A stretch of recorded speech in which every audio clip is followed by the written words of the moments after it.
Most of us rely on the refrigerator every single day. We open it without thinking. We place food inside and feel reassured. Cold feels safe, organized, responsible. For many years, that assumption worked just fine. But here's something most people never stop to ask. As we get older, the body changes. Digestion becomes more sensitive. Recovery takes longer.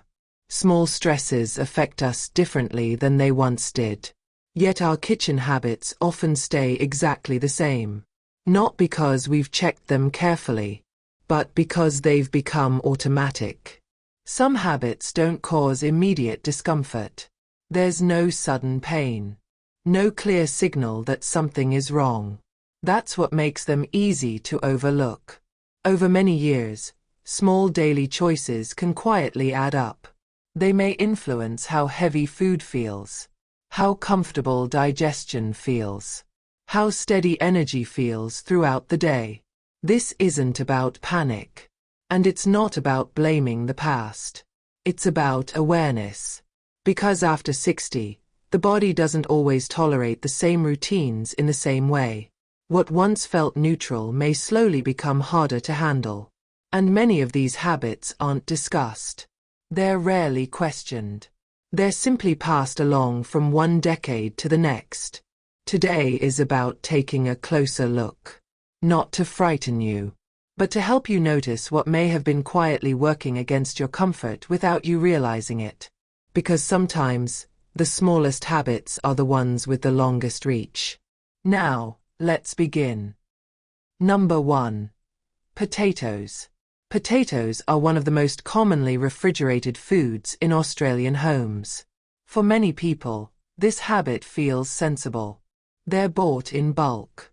They take up space. And the fridge feels organized, clean, and safe. But this is one of those habits that rarely gets questioned. Potatoes are far more sensitive to cold than most people realize. When stored at very low temperatures, subtle internal changes begin to take place. Not changes you can see straight away. Not changes you can smell or taste immediately. But slow, gradual changes that happen quietly. Cold temperatures encourage the natural starches inside potatoes to shift. Over time, this alters the way potatoes behave once they're cooked. For years, this may not seem to matter. The body adapts. Digestion copes. But after 60, digestion often becomes less forgiving. Meals that once felt fine may start to feel heavier. Fullness may linger longer than it used to. Energy may dip more noticeably after eating. Many people never connect these changes back to storage habits. Because nothing feels dramatic. Nothing feels urgent. That's what makes this habit easy to miss. Another issue often overlooked is what cold storage does to the potato itself. Potatoes kept in the refrigerator are more likely to become stressed. They may begin to sprout, develop green patches, or soften unevenly beneath the skin. These signs are usually dismissed. People cut away the problem areas and continue using the rest. But these changes are signals. They suggest the potato has been under strain for some time. Repeated exposure to cold can disrupt the potato's natural balance. And when stressed food becomes part of a daily routine, the body often notices, even if the mind doesn't. This doesn't mean potatoes are bad. And it doesn't mean you need to avoid them. It means how they're stored matters more than we were taught. Potatoes were never meant to be kept in very cold environments. They prefer stability, moderate coolness, dry air, darkness, a pantry, a cupboard, a paper bag with airflow.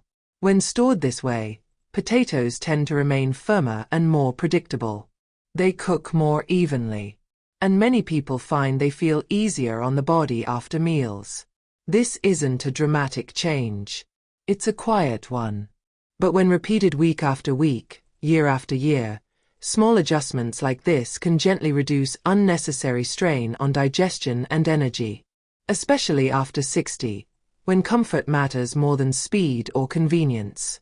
If potatoes have lived in your fridge for years, there's no need for guilt. Habits form because they once made sense. What matters is noticing what might serve you better now.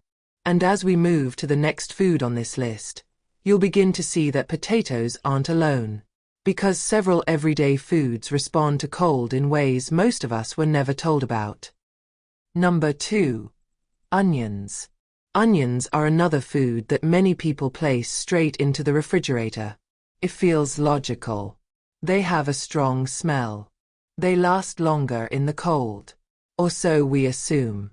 But onions behave very differently in cold, damp environments. Unlike some vegetables, onions naturally absorb moisture from the air around them. And refrigerators, especially produce drawers, are far more humid than most people realize. Over time, this moisture slowly changes the onion's structure. Not all at once. Not in obvious ways. But gradually. Refrigerated onions often soften from the inside out. Their layers begin to break down. And their balance changes. For younger bodies, this may not be noticeable. But after 60, digestion often becomes more sensitive to subtle changes in food quality. Meals that once felt light may start to feel heavier. Bloating may linger longer. And the stomach may take more effort to settle. Another thing many people never consider is what happens around the onion. As onions break down in cold storage, they can release strong compounds into the surrounding air. These compounds don't just affect the onion itself. They can influence nearby foods as well. This is why one poorly stored onion can quietly affect the freshness of other items in the fridge, even if nothing looks obviously spoiled. Cold temperatures also affect the natural qualities onions are known for. When onions are stored in damp, enclosed spaces, they tend to lose their crispness and stability. They may develop an unpleasant sharpness, or a lingering aftertaste that wasn't there before. These changes don't mean the onion is immediately unsafe, but they do mean it has shifted away from its natural state. And when food loses its balance, the body often has to work harder to process it. Especially after 60. Many people notice they feel off after meals without knowing why. They blame age, or appetite, or digestion in general. Few people think to question how their onions are stored. The better option is surprisingly simple. Whole onions do best in a cool, dry place with airflow. A basket. A mesh bag. A cupboard away from direct sunlight. This allows onions to stay firm and stable. And stability matters more than we think. Once an onion is cut, refrigeration makes sense, but only briefly. Wrapped carefully. Used within a day or two. Long-term cold storage, however, often works against both quality and comfort. If this is new to you, you're not alone. Many people have stored onions in the fridge for decades without ever being told otherwise. Habits form quietly, and they're passed down without question. If this is making you pause and think about your own kitchen habits, you're not alone. These are small details most people never talk about. If you're finding this helpful, take a moment to like the video. It helps this information reach others who may benefit from it as well. And if you'd like to keep exploring simple habits that support comfort and independence after 60, consider subscribing. New videos are shared regularly, always with a calm and practical approach. Now, as we move on, the next food on this list is one almost every household refrigerates without hesitation. It's often placed in the fridge with the best intentions. To keep it fresh. To protect it. But as you'll see next, this is another case where cold storage quietly changes more than most people expect. Number 3. Tomatoes. Tomatoes are one of the most commonly refrigerated foods in everyday kitchens. Almost without thinking, people bring them home and place them straight into the fridge. It feels practical. It feels tidy. And for many years, No one ever questioned it. But tomatoes are more delicate than they appear. The moment tomatoes are exposed to cold temperatures, subtle changes begin to take place inside them. Not dramatic changes. Not changes that trigger an immediate reaction, but quiet ones. Cold slows down the natural processes that give tomatoes their structure and balance. Their internal cells become less stable. Moisture shifts. Texture softens. Many people notice this only as a change in taste. Tomatoes become watery, less vibrant, less satisfying. But taste is only part of the story. Over time, repeatedly eating tomatoes that have lost their natural balance may place extra strain on digestion, especially after 60, when the body becomes more sensitive to subtle changes in food quality. Another factor most people never consider is moisture. Refrigerators create condensation, especially in produce drawers. Tomatoes have thin skins that easily absorb this moisture. Over time, this can change how they break down once eaten. For younger bodies, this often goes unnoticed. But for older adults, meals can start to feel heavier. Fullness may linger, and digestion may feel slower than it used to. There's also the issue of familiarity. Because tomatoes are used so often, in salads, sandwiches, and cooking, small changes add up quickly. What feels like a minor loss of freshness becomes a daily pattern. And daily patterns matter. Many people assume that refrigeration protects tomatoes. But for whole tomatoes, cold often does the opposite. It interrupts the natural state they're meant to remain in until eaten. Tomatoes do best at room temperature, away from direct sunlight, resting naturally. This allows them to maintain their structure, their balance, and the qualities that make them feel lighter and easier to eat. Once tomatoes are cut, refrigeration is reasonable, but only for a short time. Sealed properly. Used promptly. Long-term cold storage, however, slowly works against both flavor and comfort. If you've always refrigerated tomatoes, this may feel surprising. You're not alone. Most people were never told otherwise. The habit simply became standard. But as with many things after 60, what once felt harmless may deserve a second look. This isn't about rules. It's about how food feels in the body. When tomatoes are stored in a way that respects their natural balance, many people notice meals feel fresher, lighter, more satisfying. And those small improvements, repeated day after day, quietly support comfort and ease. Now, as we continue, the next food on this list is one that many people associate with strength and protection. It's often praised for its natural qualities. And yet, when stored the wrong way, those qualities can quietly fade. Let's take a closer look. Number 4. Garlic. Garlic is one of the most trusted foods in the kitchen. For many people, it represents strength, protection, something natural and reliable. That's why so many people place garlic straight into the refrigerator without a second thought. It feels like the safest option. Cool. Contained. Out of the way. But garlic responds to cold very differently than most people expect. Garlic is a living bulb. Even after harvest, it continues to react to its environment. When exposed to cold and moisture, subtle changes begin to take place inside the clove. Not suddenly, not dramatically, but slowly. Refrigerated garlic often begins to sprout. It may develop a green center. Its texture can change, and its flavor often becomes sharper or more bitter over time. Many people notice this and assume it's normal. They cook it anyway.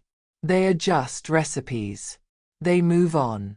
What's rarely considered is what these changes mean for the body.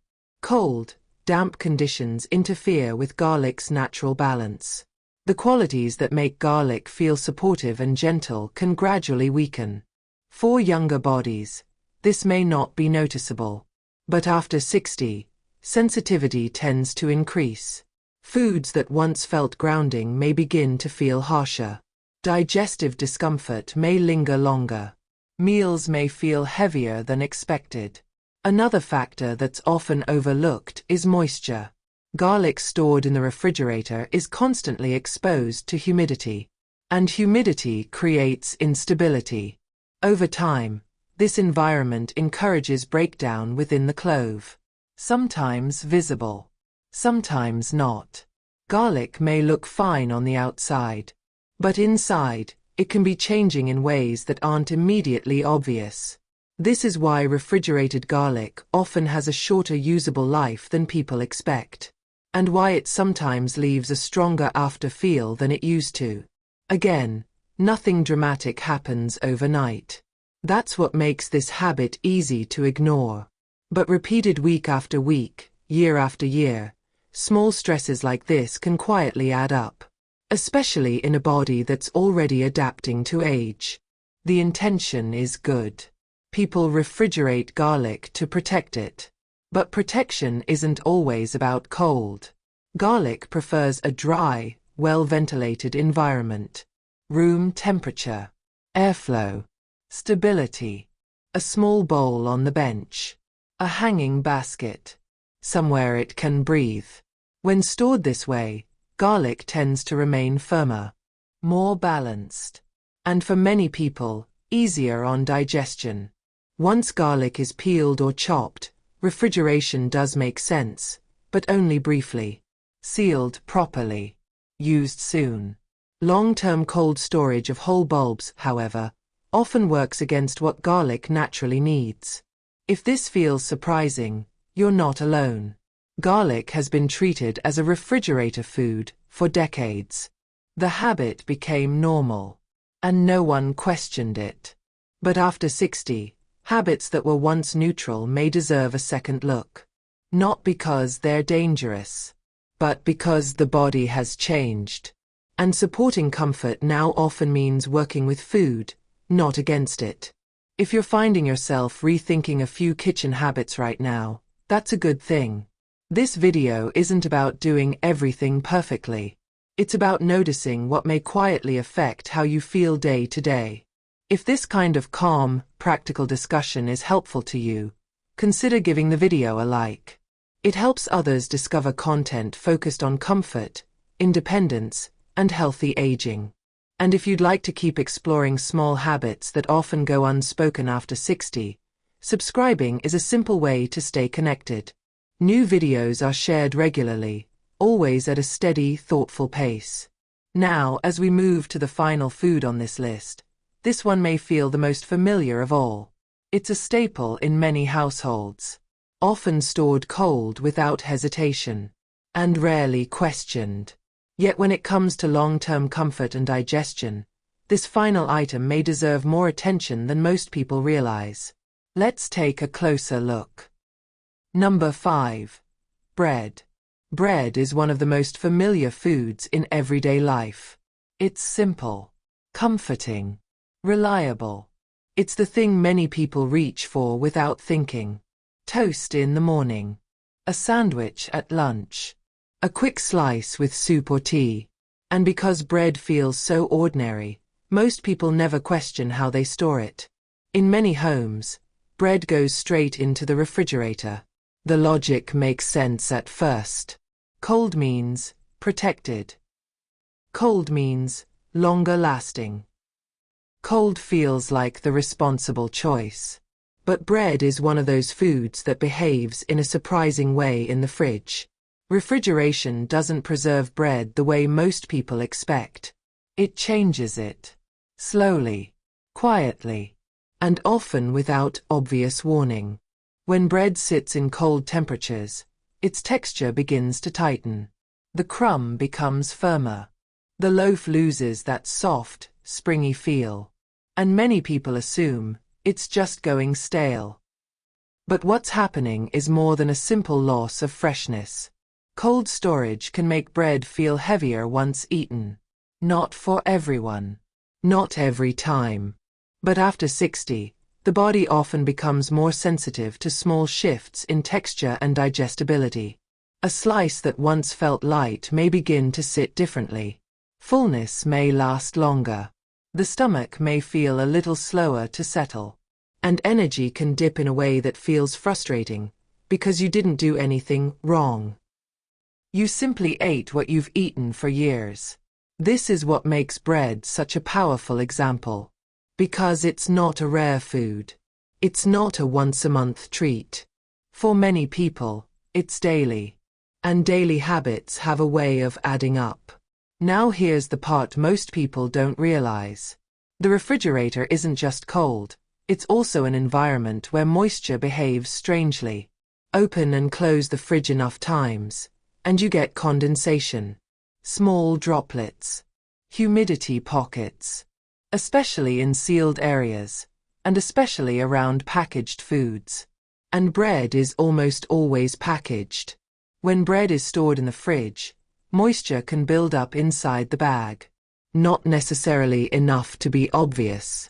Not necessarily enough to make the bread look wet. But enough to create instability. Bread can look normal on the outside while quietly changing inside the bag. Sometimes it dries out faster. Sometimes it develops an odd smell sooner than expected. Sometimes it seems fine. Until suddenly it's not. This unpredictability is one reason refrigerated bread confuses people. One day it feels acceptable. The next day it feels unpleasant. And most people solve the problem the same way. They toast it. They cut around what they don't like. They ignore the odd slice. And they keep the habit. But if you're aiming for comfort after meals, especially after 60, this is one habit worth rethinking. Because bread is meant to be stable, simple, consistent. And the refrigerator often does the opposite. So what should you do instead? For short-term use, room temperature storage is usually best. Somewhere cool and dry, away from direct sunlight. Not near the kettle steam. Not next to a warm oven. And if you want bread to last longer than a few days, freezing is often the better option. Freezing pauses change. It doesn't force the same tightening effect that refrigeration can. It keeps the structure more predictable. Then, when you want a slice, you can thaw it slowly or toast it gently. And many people notice something immediately. Bread tastes better. It feels lighter.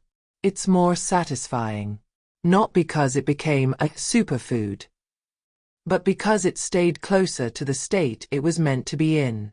Now there's one more detail that matters, and this is where many people quietly get stuck. Not all bread behaves the same way. Highly processed bread tends to feel heavier sooner, no matter where it's stored. And after 60, your body may simply be less patient with that heaviness. Many people do better with bread that has a bit more structure and balance. For example, whole grain options, or sourdough styles that feel easier to tolerate for some people. This isn't a rule. It's an observation. The point is to notice what your body tells you. Because if bread is part of your daily routine, then even a small change in storage, and a small change in the type you choose, can quietly shift how you feel after meals. And that's the theme of this entire video. The small habits. The easy-to-miss ones. The ones we never questioned. Now, take a slow moment and think about your kitchen. If you opened your refrigerator right now, how many of these foods would you see? Not because you made a careful decision, but because it's what you've always done. Potatoes, onions, tomatoes, garlic, bread. Most people store these foods cold with good intentions. To keep things fresh. To keep things safe. To avoid waste. And for many years, those habits might have felt perfectly fine. But after 60, the body changes. Digestion changes. Sensitivity changes. The way we recover from small stresses changes. That doesn't mean anything is wrong. It means your body is communicating differently now. And this is where the idea of healthy aging becomes very practical. Healthy aging isn't always about big workouts or complicated routines. Sometimes it's about small choices you repeat every week. How you sleep, how you move, how you eat. And yes, how you store the foods you eat most often. Because when the same small habit repeats day after day, it becomes part of your baseline. If your baseline is gentle, the body feels it. If your baseline is slightly stressful, even in subtle ways, the body also feels that. Not as a dramatic warning, more like a slow background noise. A little more heaviness after meals. A little more discomfort that you can't quite explain. A little less steady energy than you'd like. And here's the encouraging part. You have more control than you think. Not through perfection. Not through fear. But through awareness. A cool cupboard instead of the fridge. A basket with airflow instead of a sealed drawer. Freezing bread instead of refrigerating it. Using smaller amounts more often, so food stays stable and fresh. These aren't complicated changes. They're quiet ones. But quiet changes repeated are exactly how long-term comfort is built. And this matters because independence is built the same way. Not overnight. Over years. A life that feels steady. A mind that feels clear. A body that feels supported. That's the real goal. So if one point stood out to you today, hold on to it. Not 5 changes. Not everything at once. Just one. Because one small adjustment is often how a healthier pattern begins. If you found this video helpful, consider giving it a like. It helps this kind of calm, practical information reach more people who may need it. And if you'd like to keep exploring small daily habits that support comfort, clarity, and independence after 60, you can subscribe to the channel. New videos are shared regularly, always with a steady pace, simple language, and no pressure to be perfect. And if you'd like, leave a comment with one habit you're going to rethink this week. Even a small note can help someone else feel less alone. Thanks for spending this time with me. Take care of yourself gently. And I'll see you in the next video.